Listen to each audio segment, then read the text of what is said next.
কয়েকদিন আগে আমরা গিয়েছিলাম সল্টলেকের আমরি হসপিটালে। আমরি হসপিটাল যদিও এখন মণিপাল হসপিটাল হয়ে গেছে, সল্টলেকের মণিপাল হসপিটালের কার্ডিয়াক ইউনিটটা ভীষণই ভালো। এখানে বেশ ভালো ভালো ডক্টর থাকেন, তাছাড়া অন্যান্য ইউনিটের ডক্টরও থাকেন, কিন্তু পেডিয়াট্রিক ইউনিট এবং গাইনি ইউনিটে তেমন ডক্টর থাকেন না।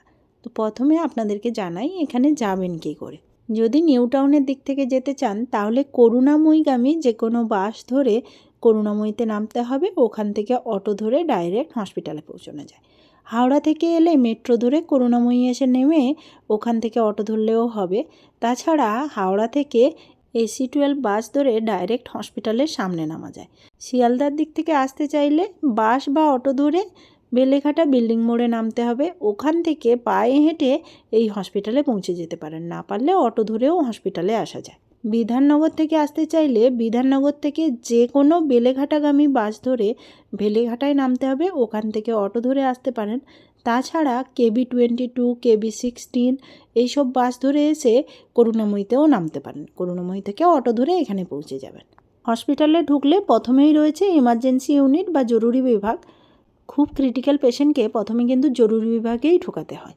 তাছাড়া OPD টাইম ছাড়া কোনো টাইমে পেশেন্ট যদি দেখাতে আসে তাহলে কিন্তু ওই জরুরি বিভাগেই দেখাতে হয়। ফার্স্ট ফ্লোরে রয়েছে OPD, এখানেই কিন্তু ডক্টররা পেশেন্ট দেখেন। প্রথমে বিলিং করাতে হয়, তারপর নার্সিং স্টেশনে গিয়ে সমস্ত কিছু পেশেন্টের চেক আপ হয়, তারপরেই ডক্টর দেখেন। এখানে ডক্টর দেখাতে এলে অবশ্যই আগে ফোন করে নিতে হয় OPDতে। এই নাম্বারটা আমি আমার ভিডিওতে শেয়ার করে দিলাম, তাছাড়া ডেসক্রিপশান বক্সেও থাকলো।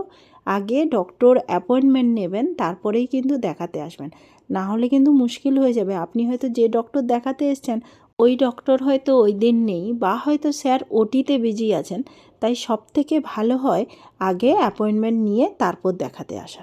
এই হসপিটালে কোন ফ্লোরে কোন কোন ইউনিট আছে সেটা আপনাদের সাথে শেয়ার করে দিলাম, তাতে আপনাদের কিন্তু সুবিধা হবে। যদি পেশেন্ট থাকে কোন ফ্লোরে আছে সেটা এমনিও ভিজিটিং কার্ডে থাকে, তবুও মনে না থাকলে এটা দেখে নিলে সুবিধা হবে। এছাড়া বলে রাখি, যদি সাঁতরাগাছির দিক থেকে আসতে চান, সাঁতরাগাছি থেকে নিউ টাউনগামী যে কোনো বাস ধরেই কিন্তু হসপিটালের সামনে নামতে পারেন। ধর্মতলার দিক থেকে 239 আসে, ওটা ধরেও আসতে পারেন। তবুও ওঠার আগে একবার জিজ্ঞাসা করে নেবেন ওই বাস চিংড়িঘাটা দিয়ে যায় কিনা। যদি চিংড়িঘাটা দিয়ে যায় তাহলে কিন্তু ওই বাসে উঠবেন না। এই হসপিটালে কোন দিন কোন কোন ডক্টর বসে সেই লিস্টটা আপনাদের সাথে শেয়ার করে দিলাম। আশা করি আপনাদের এই লিস্টটা খুবই কাজে লাগবে। ভিডিওটি আর বেশি না বাড়িয়ে এখানেই সমাপ্ত করলাম। ভিডিওটি যদি আপনাদের ভালো লেগে থাকে অবশ্যই লাইক করবেন, সাথে ভিডিওটি আপনাদের কেমন লেগেছে সেটা জানাতে কিন্তু ভুলবেন না।